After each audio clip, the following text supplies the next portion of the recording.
Merci beaucoup, nous allons asseoir. Tu vas répéter après moi. Père céleste, ouvre mon cœur à ta parole. Père céleste, ouvre mon cœur à ton esprit. Père céleste, ouvre mon cœur à ton esprit. Ouvre mon cœur à ta parole. Au nom de Jésus. J'aimerais enseigner quelque chose dans lequel beaucoup de gens tombent souvent. Et beaucoup de chrétiens tombent souvent.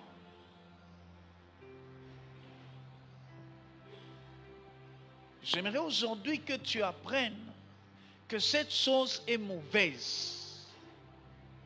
Alors très mauvaise. C'est un mauvais fondement. J'aimerais parler sur le mensonge, comme je vous ai promis. Le mensonge qui est la voie de la fausseté. Le mensonge qui est la voie de la fausseté.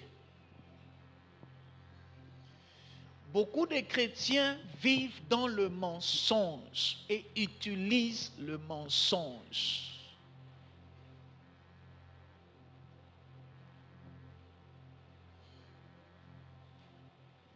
Et ils cherchent, ils veulent voir des grandes choses, ils veulent atteindre Dieu, mais en utilisant les mensonges. En vivant dans le mensonge. Jésus est la vérité. Alléluia.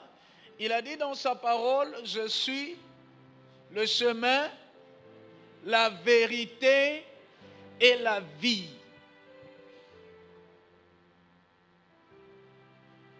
Ceux qui vivent dans le mensonge vivent en dehors de Jésus, vivent en dehors de Christ.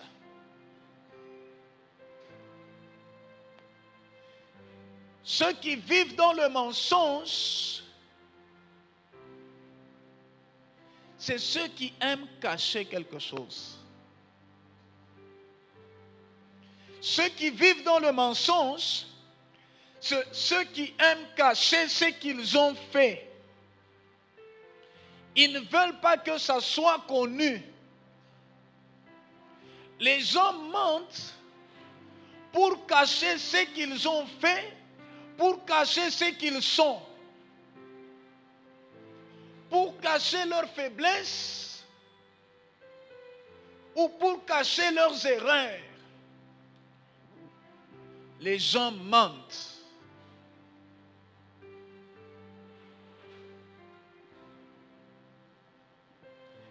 Même les chrétiens vivent dans ce mensonge, dans le mensonge. Ils cachent une autre face de leur personnalité. Ils cachent ce qu'ils ont fait de mal par crainte d'être punis, par crainte d'être rejeté, par crainte d'être minimisé. Et ils sont tellement habitués dans le mensonge qu'ils trouvent le mensonge normal. Ils ne voient pas ça grave. C'était juste pour se sauver. C'était juste pour amuser. Ils ne voient pas le mensonge grave au moment où Jésus est la vérité. En lui, il n'y a pas de mensonge. On va lire dans le livre de Jean, chapitre 8.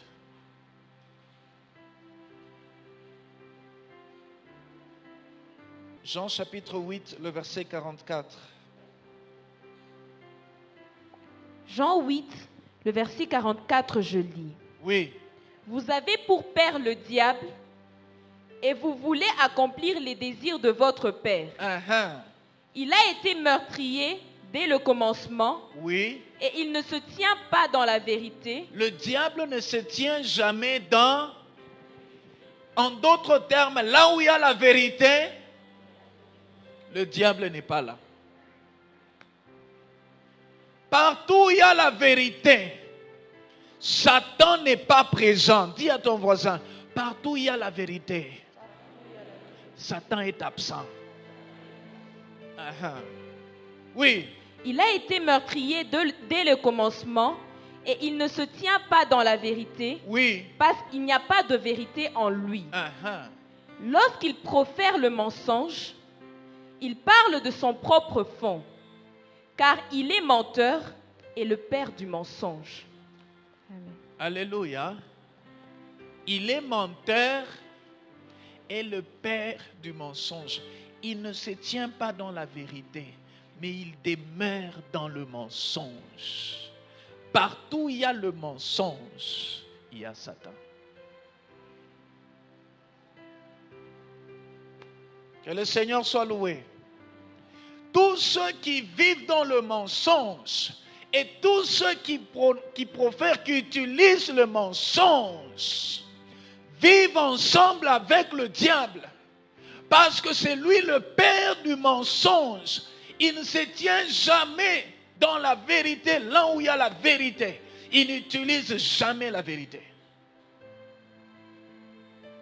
Mais il est le père des menteurs. Il est le père du mensonge.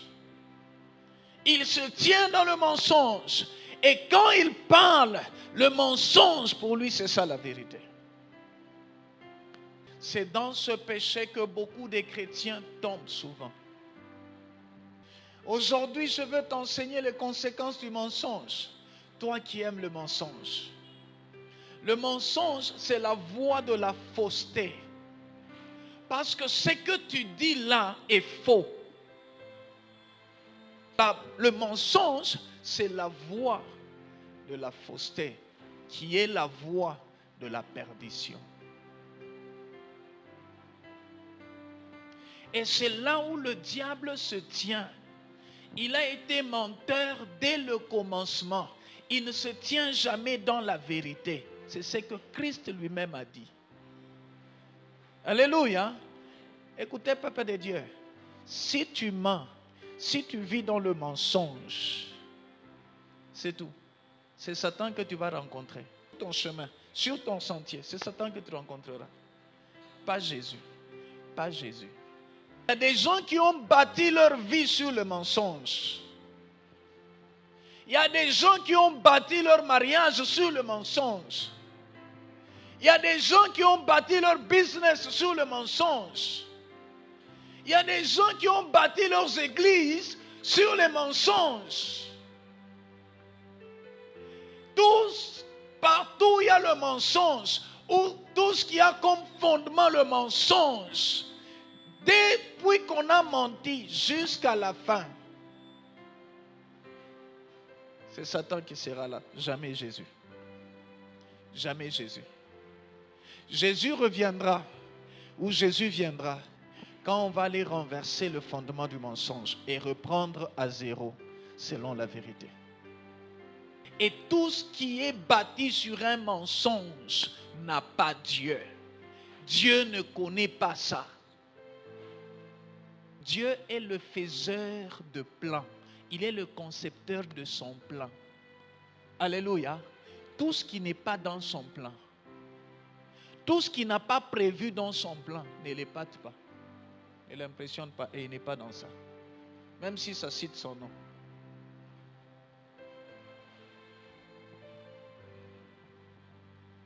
Alléluia. Que le Seigneur soit loué. Si tu bâtis ta vie sur le mensonge, Jésus ne viendra pas. On va lire deux choses et je vais expliquer. Les gens qui mentent leur prochain. Et il y a des gens qui mentent le Seigneur. On va lire dans le livre de 2 Rois chapitre 5. Commencer au verset 19. Nous allons voir la vie de ceux qui ont menti dans la Bible. De ceux qui ont bâti leur vie sur le mensonge. De ceux qui ont bâti leur richesse sur le mensonge. Ne fais rien par mensonge. Ne mens pas pour faire une chose. Parce que le mensonge donne la direction. Et la direction détermine ta destination. Le mensonge te donnera une direction. Et la direction te donnera ta destination. Combien de programmes sont nés dans ta vie, sur lesquels est bâtie ta vie? Peut-être même l'habit que tu portes là, tu l'as eu dans ce programme. Et tu cherches Jésus. Que le Seigneur soit loué. Jésus est sur le chemin de la vérité. Satan est sur le chemin du mensonge. Quand tu vas sur le chemin de la vérité, tu trouveras Jésus. Quand tu vas sur le chemin du mensonge, quelles que soient les bonnes choses que tu feras sur ce chemin du mensonge, tu trouveras Satan. Alléluia. Le mensonge détermine ou te donne une direction. Et la direction détermine ta destination. Tu ne peux pas bâtir sur le faux, mais finir dans le vrai. Ça ne se fait pas. Si tu as commencé dans le faux, tu termineras dans les faux. Si tu as commencé dans les vrais, tu termineras dans les vrais. On nous lit. 2 Rois 5, à partir du verset 19, je lis. Oui. Élisée lui dit, va en paix. Uh-huh. Lorsque Naaman eut quitté Élisée et qu'il fut à une certaine distance, Géasi, serviteur d'Élisée. Alléluia.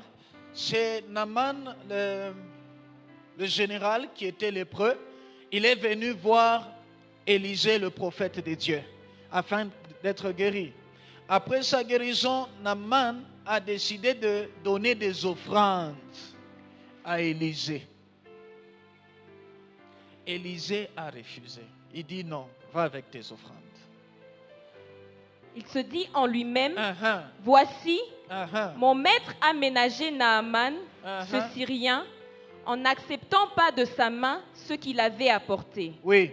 L'Éternel est vivant. Je vais courir après lui et j'en obtiendrai quelque chose. Oui. Et Géasi courut après Naaman. Naaman, le voyant courir après lui, descendit de son char pour aller à sa rencontre et dit, tout va-t-il bien? Il répondit, tout va bien. Mon maître m'envoie te dire. Bongo Bunanza. Alléluia. Mon maître m'envoie te dire. Voici, il vient d'arriver chez moi, deux jeunes gens de la montagne d'Éphraïm, d'entre les fils des prophètes. Donne pour eux, je te prie, un talent d'argent et 2 vêtements de rechange. Naaman dit, Alléluia, il a menti son prochain. Regardez là où son mensonge va l'amener. Géasi a menti son prochain, un homme comme lui, Naaman. Asema Elisha anapata bageni bawiri. Sasa anasema unaweza kuleta ko talent makuta na manguo mbili abo kujichange. Sasa Naaman na ye. Naaman dit, consent à prendre 2 talents. Ichikako kubeba matalant mbili olea moya. Il le pressa. Oui. Et il serra 2 talents d'argent dans 2 sacs, donna 2 habits de rechange Oui. et les fit porter devant Géasi Oui. par 2 de ses serviteurs. Oui. Alléluia. Géasi anabeba bitu anaenda nabyo kwake kunyumba. Anabingisha kwake kunyumba. Oui. Arrivé à la colline, Géasi les prit de leurs mains et les déposa dans la maison. Oui. Et il renvoya ces gens qui partirent. Oui. Élisée lui dit, Elijah anamuuliza, d'où viens-tu, Géasi? unatokea wapi? Alléluia.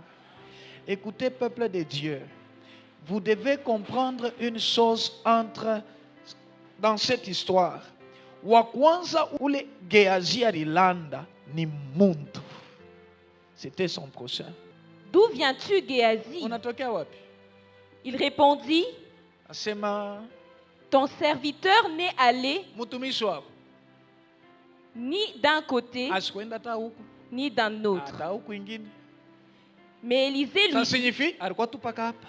Le premier mensonge dont il a menti à un homme l'a amené à un autre mensonge, à mentir à Dieu.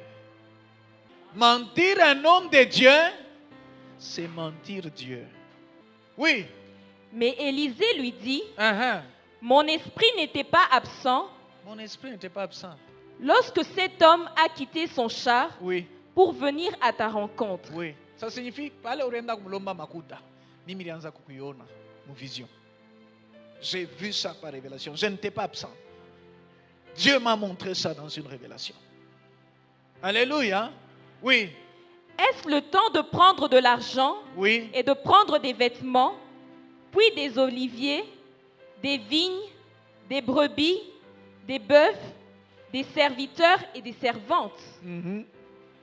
La lèpre de Naaman s'attachera à toi. Sasa ile lèpre ya Naaman itakuya pa mwili yako.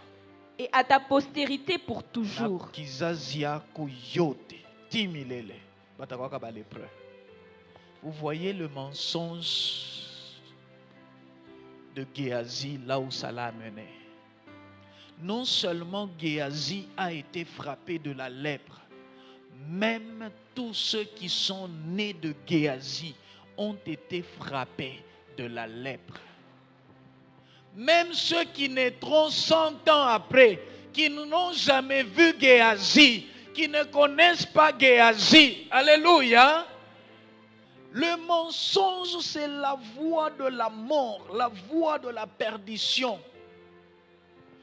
Quand tu mens à quelqu'un, ça signifie que tu lui donnes une mauvaise direction et toi-même tu te mets dans une mauvaise direction. Parce qu'on te fera ce que tu as fait aux autres.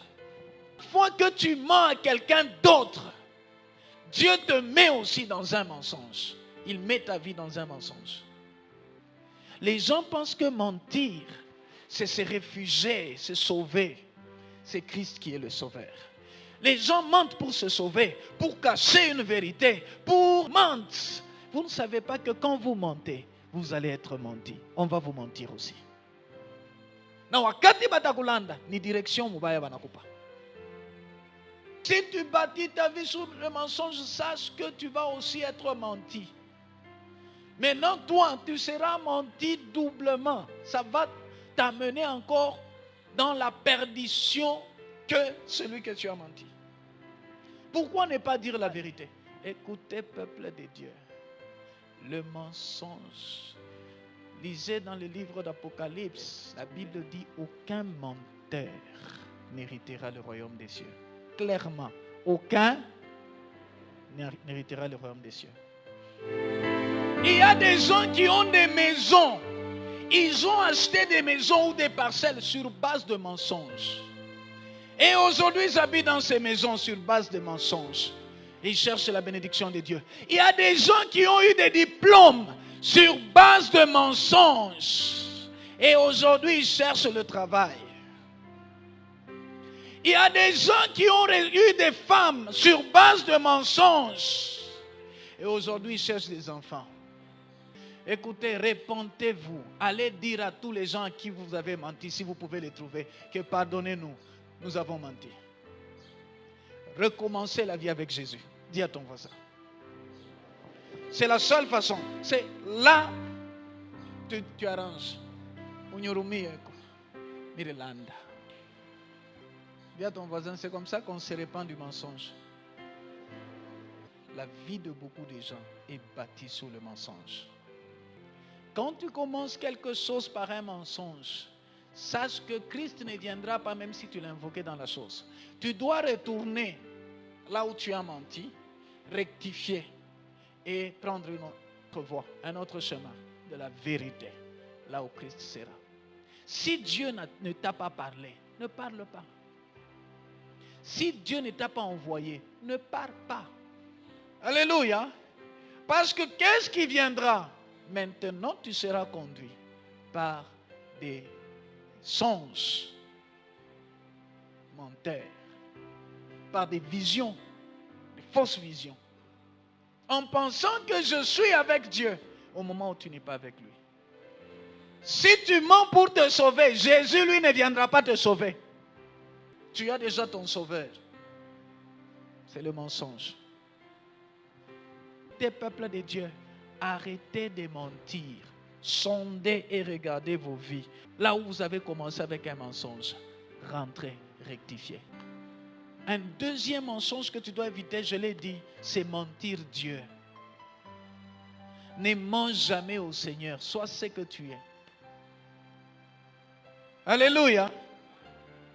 Sois ce que tu es, sois tel que tu es. Sois vrai devant Dieu.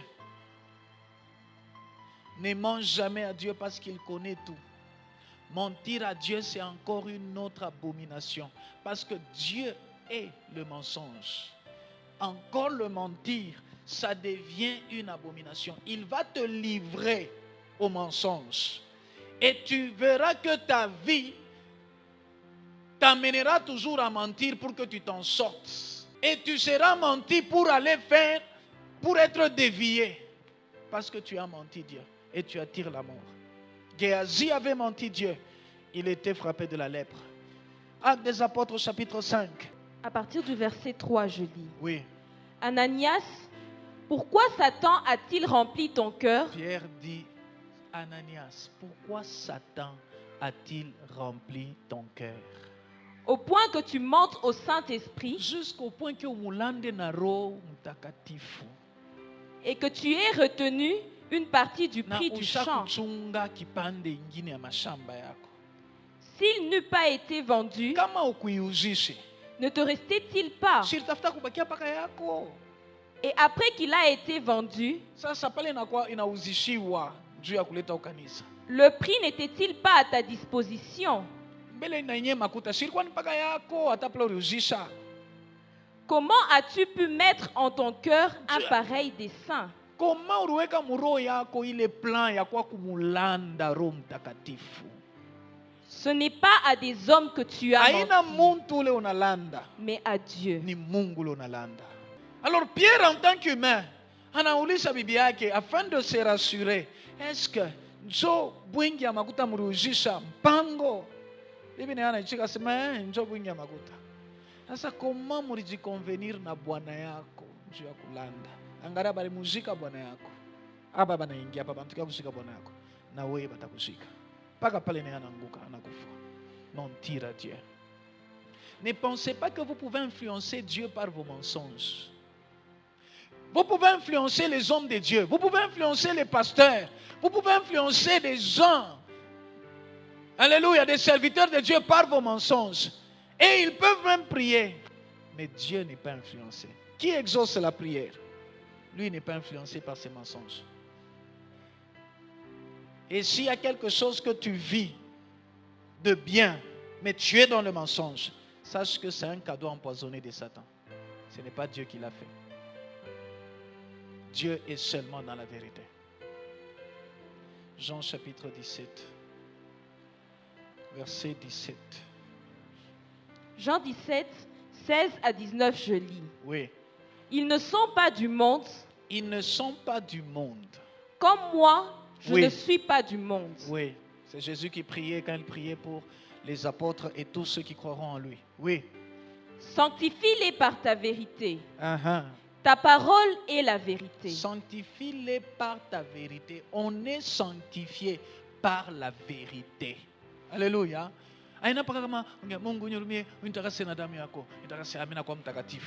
Mais uko mu programme ile bongo yako ilikupatia. T'es pas repenti. On est sanctifié par la vérité. Tu m'as envoyé dans le monde. Je les ai aussi envoyés dans le monde. Oui. Et je me sanctifie moi-même pour eux, afin que eux aussi soient sanctifiés par la vérité. Soient sanctifiés par la vérité. La deuxième fois, il dit ça. Que eux aussi soient sanctifiés par la vérité. C'est pourquoi vous pouvez prononcer des paroles, des bonnes paroles sur vos vies. Mintendelea, mintafanya bikubwa, mais awendele, awfanya bikubwa. Parce que même tes paroles-là sont considérées comme mensonges. Faux. Arrête avec le mensonge et répands-toi. Si tu ne veux pas mentir, arrête avec le mal, afin que tu ne mens pas. Si tu ne veux pas mentir, marche selon la parole de Dieu, parce que c'est la parole de Dieu qui est la vérité. Que Dieu bénisse sa parole.